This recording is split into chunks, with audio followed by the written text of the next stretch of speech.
Hello everyone, what's up? It's me, Angie. Welcome back to my channel. I'm so happy today. Thank you so much for stopping by, hanging out with me. Today we're going to do another music and makeup video. So I have no makeup on, we listen to some music and do makeup with you guys. One of my favorite videos to film, even though they're very long and tedious.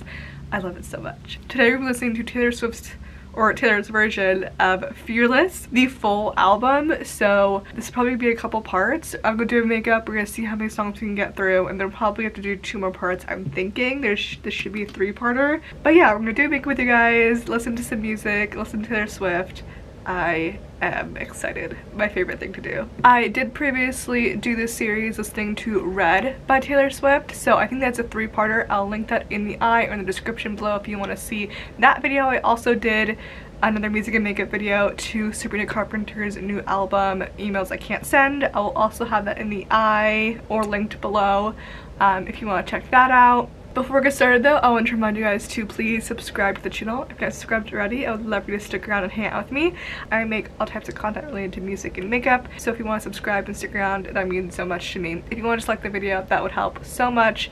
Even if you just did that, I would appreciate that so much. But without further ado, let's get started. Alright, so we're gonna listen to Fearless, Taylor's version. Like I said, I wonder how many songs we'll get through. This album has 26 songs in total and is 1 hour and 46 minutes in runtime. We'll see. I'm thinking I would like to get to like the 10th song, which is The Way I Loved You, but we'll see. Lots of songs to get through. So let's just get started. So first up is Fearless, Taylor's version. I love this song. I love this album.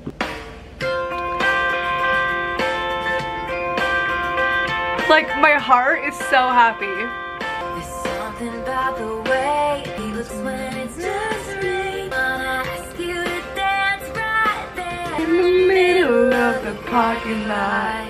Yeah. So this song, from my understanding, it is about basically Taylor Swift's idea of a relationship, like that perfect cute little relationship where you feel fearless in it and it's romantic, so romanticized in your head. That's what this song is kind of what she wants in a relationship. Not really based off of any real experience, but just off of like that fantasy that we all had. At least I know I did when I was a kid, of like falling in love and kissing in the rain and all that stuff. We're driving down the road, absent-mindedly making me want you. Can I just say, I cannot believe Taylor Swift wrote this album. I would have never thought to use the word absent-mindedly when I was like 15. Wait a damn second, she wrote this, oh my god, did she write this after debut? What the hell, I didn't even realize that. I'm not a true Swiftie, I can't believe I didn't realize that. Wow, to think she's even younger than I thought she was. She wrote this after she wrote debut. I guess she probably wrote it during debut and then it came out after obviously debut. It's better than this, enjoy me head first, fearless, with you like this, see the storm in my face, just fearless. I love the country twang. Oh god, the guitar. Oh, it's so good. It's fearless. Gosh, this song just takes me back. Gets better than this, you take my hand and drag me in first, fearless. Oh, what a fucking banger. Like, she did not come to play with this album. Alright, next is 15. So this song is actually not about her. It's about her best friend Abigail that she's known since she was in high school, which I love. They're still friends today. Like, she was in the Miss Americana documentary. They have such a sweet friendship. It's so genuine. I love it. You take a deep breath when you walk through the doors. Morning of your very first day. I stay out of everybody's way. Oh, that feeling when you're just like a freshman in high school, like it's so new, like it's just like this big scary thing that's so new and you just kind of want to get through the day. Like, I love how she described it so well in this song. It's like you could just see it. It's like a picture, you could just see it in your mind. It's so well written. All of her music obviously is so well written. 'Cause when you're 15, somebody tells you they love you, gotta believe that. chills. Every time I hear that line I get chills.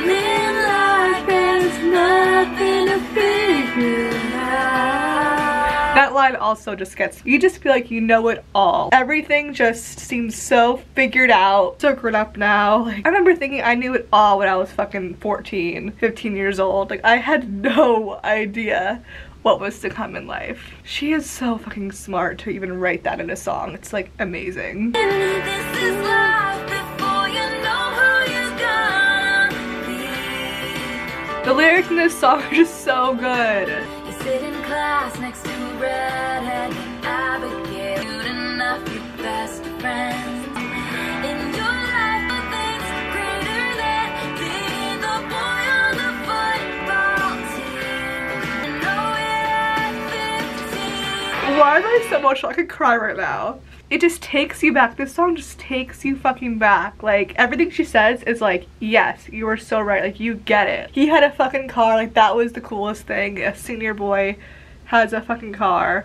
Back then I swore I was gonna marry him some, but I realized some bigger dreams of mine. That lyric always gets me. Oh, I could just cry. Like, when you're 15, all you care about is being with a boy and thinking you're gonna marry him and you'll have it all figured out. You have so many bigger things that could happen in your life. Like, she realized some bigger dreams of hers. Like, she became fucking Taylor Swift. Like, yeah, it's a good thing she realized those dreams. Abigail gave everything she had to the boy, changed his mind. We both cried.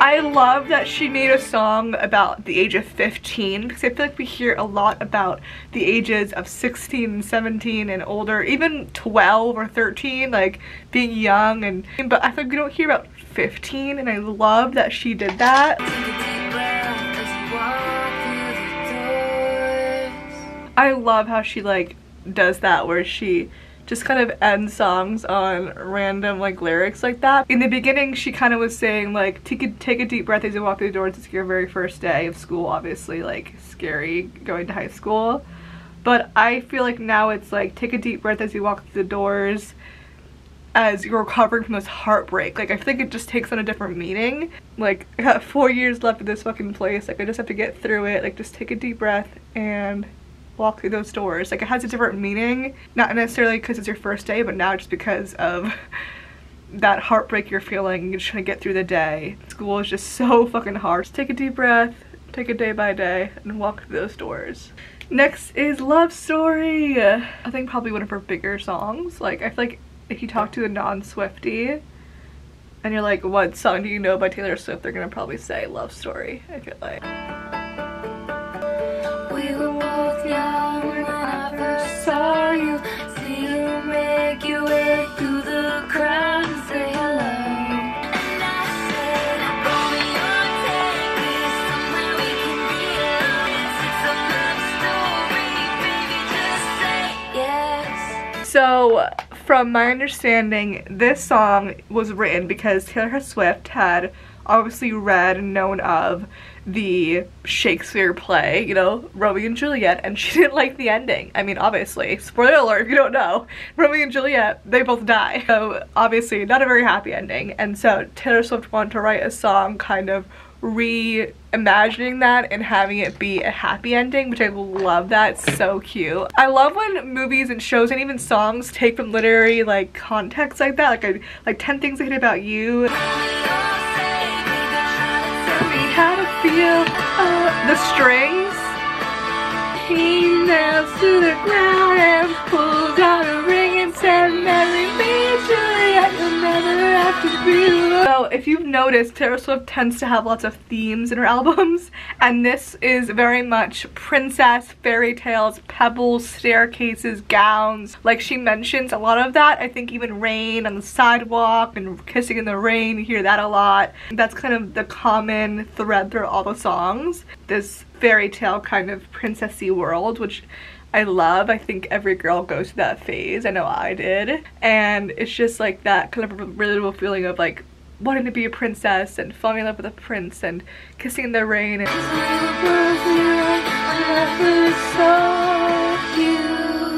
alright, next is Hey Steven. We'll get into it. Let's start it and we'll get into it.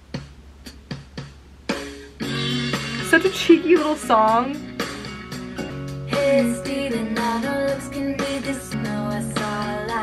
That's also a common thing, is like a light and seeing a light in people is a common thing in her music in this time era. But this song is basically about, I think, if I'm not mistaken, I think it's about a guy that was in a band that she had met or was on tour with or opened up for or something.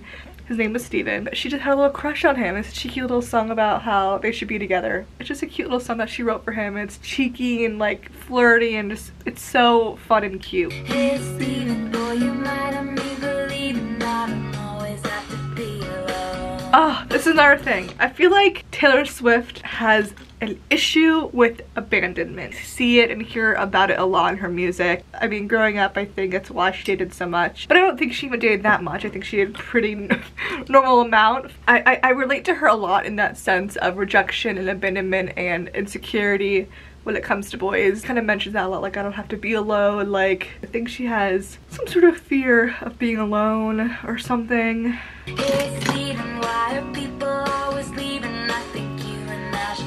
There's another kind of recurrence to that theory that she finds people leave her a lot. I mean, even in one of her songs she says, leaving like a father. All those other girls, well, they're beautiful, but would they write a song for you? Oh, her little laugh! Oh my god, we have to go back, I forgot about the little laugh. Ah, I love it.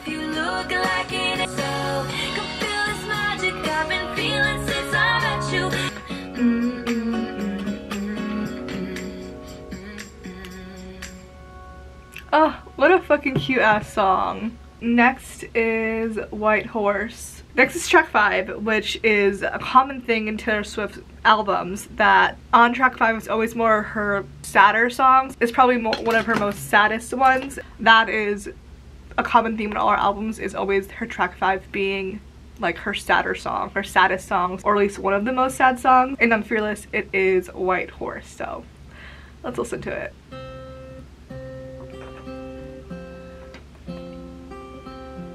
Say you're sorry, that face of an angel comes out just when you need it to.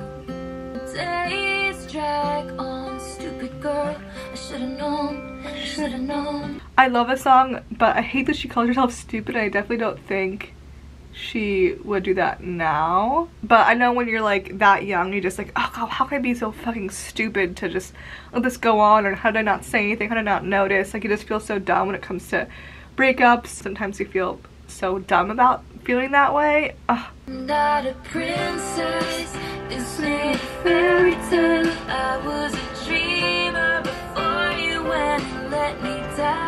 Oh god. These lyrics are so sad because clearly we've discussed already, we heard in other songs how it's very much about being a princess and being in this fantasy, and then this song was really about the reality of it all. Is like, I'm not a princess. You're not gonna come on your white horse and save me. This is real, and as much as I want to live in that fantasy, as much as they dream about that and want that, that's not real. It's not real life. That's not reality. And the reality is that you broke my heart and you hurt me. It's so like sobering. It really like grounded her and brings her back. And this is obviously about a breakup. I'm gonna find someone someday who might actually treat me well. This is a big world. Now it's too late for you and your white horse to catch me now. I love that she turns it around and gives herself some credit, and she's like, no, like, as much as I want to take you back, as much as I want you to come on your white horse, I don't want it. Like, I deserve better than this. I deserve someone that will actually treat me well. And she found it with Joe. I love that she kind of like put her chin back up. This hurts, but I need to do what's right for me. Oh, try and catch me now. It's too late. Catch me now. Next is You Belong With Me. I think this is also like one of her most popular songs. Such a pick-me song, but it's so cute. I think you all had this phase in the life where we were saying these words exactly, you know? You're on the phone with your girlfriend. She's upset that she doesn't get your humor like I do. Listening to the kind of music she doesn't like. It's so just like, pick me, I'm better. Like, looking back, it's like, okay. But, you know, I think it's part of just growing up. I think as a girl, you all with that phase because you just want to be like cool like the guys. It's that like, that, what's the word I'm looking for, like, oh my god, put the word on the screen I'm thinking of, I cannot think of it right now, but society saying all these things that we just, it's like just a common thought process to be like, I don't like pink, or like, I'm in the bleachers, like stuff like that. That is, I think this song is such a perfect representation of that time. She wears short skirts, I wear t-shirts. When you wake up and find out what you're looking for has been here the whole time. You belong with me. I remember you driving to our house in the middle of the night. Think I know where you belong, think I know it's with me. Have you ever thought just maybe you belong with me? You belong with me. A bop. Next, we have Breathe, which features Colbie caillat. I think she's just background.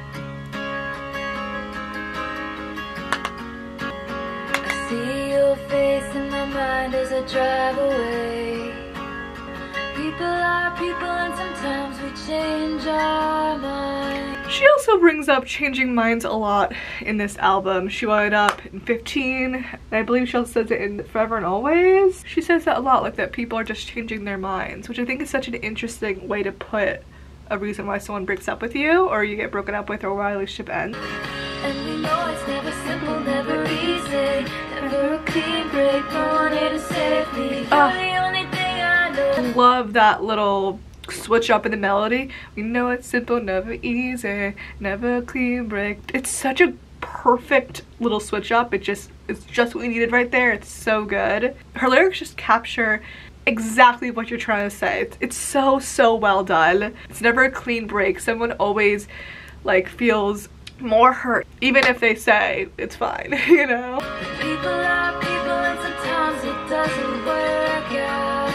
They have to. A common thing I think also in this album is her mentioning kind of needing to be saved, which I think is such that mindset at like 15, 16 years old, as you know, growing up watching movies and damsels in distresses, and think like, oh, I just need someone to come and save me. You almost rely on that, which is obviously very unhealthy when you're that young. That's just what you were taught. As Taylor Swift even got older, and as we got older, we realized like we don't need anyone to save us. Society and culture just makes, I think, girls from a young age think that they need to be a certain way and look a certain way and convey themselves in a certain manner. And I love that we're kind of switching away from that and showing that girls can be masculine and feminine. And that's what I love about Taylor Swift so much, is that I think she taught me that I could be this romantic that I am. You know, I love romance and I love the idea of love, and I could be all that, but I could also be just a strong and independent and headstrong woman that has opinions and thoughts and is allowed to feel that way. And you're allowed to kind of have those two sides of you as a woman, because I feel like in society and culture that you're kind of taught like you have to be one or the other. And I love that I'm able to kind of be both. That just because I am such a romantic does not mean that I can also like have mind of my own and have my own opinions and be strong and be independent. I digress. Back to the song.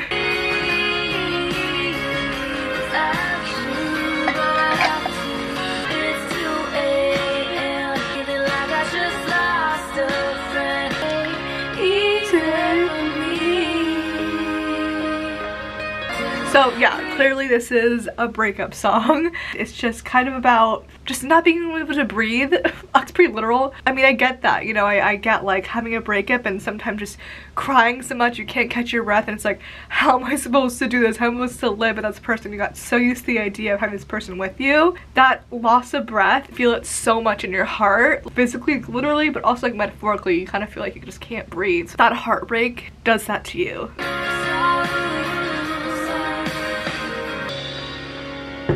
Next is Tell Me Why. Oh, I forgot this intro. It's so good. It's so country. I love it. Oh, wait, she goes right into it. Oh, I forgot. It's a little bit of a fuck you song a little bit. It's a little angsty, a little angry. I kind of love it.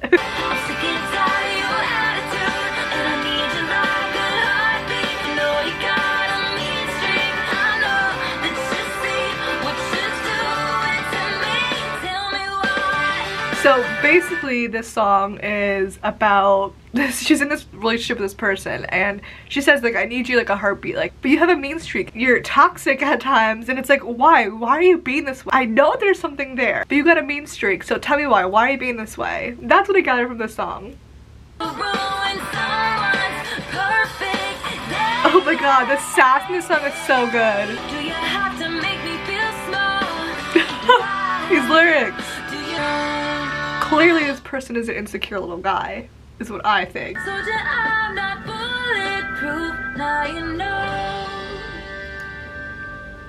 We stand a good song. We stand a woman standing up for herself. Next is You're Not Sorry. This outro is iconic.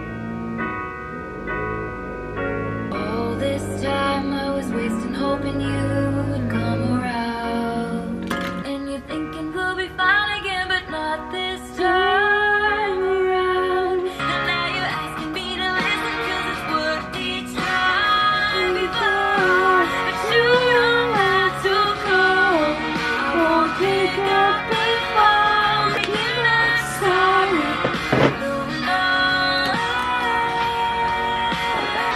Kind of a haunting vibe, isn't it? Kind of darker of a song.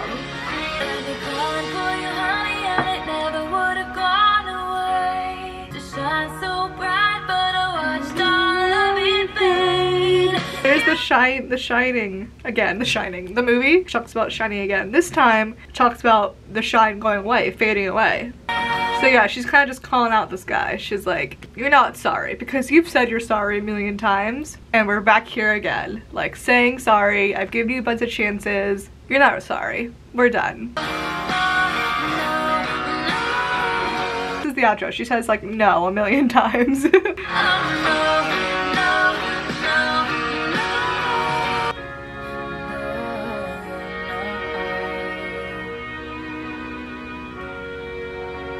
We're just about done. We almost get to song 10. Should we do it? I wanted to get to song 10. Okay, let's just listen to it. I'll finish my lips and then I have to spray my face and that's it, but we'll listen to it. I look ridiculous. Next, song 10. I think it's gonna be the last song of this part. We'll do more in part 2. Here is The Way I Loved You. Oof, an iconic song.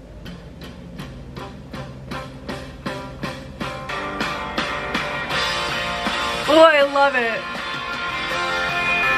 He is sensible and so incredible.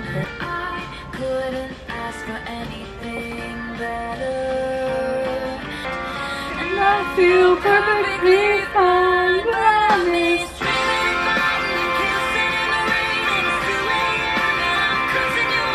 you. For the longest time, I thought this was about one person. It's actually about two people, which is very clear now if you look at like the Fearless tour videos for this song. Very clear now, but for some reason I guess I never saw that. I also wasn't that big fan of Taylor Swift in this time. It's about being with one person and they're so nice, they're so sweet, they're perfect, but it's a little boring, it's a little mundane, and she misses this ex of hers that was toxic and, you know, fought a lot and it was just passionate and messy.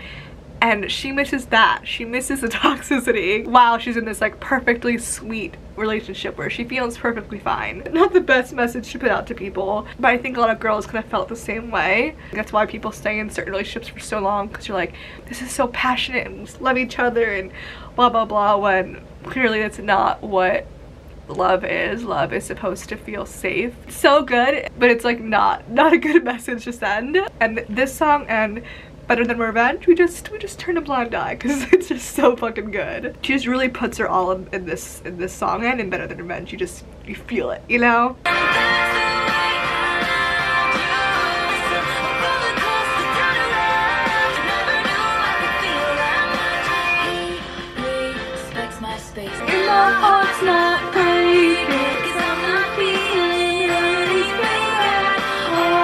Can you believe she said that? My heart's not breaking because I'm not feeling anything at all. There's no heart to break here. Like,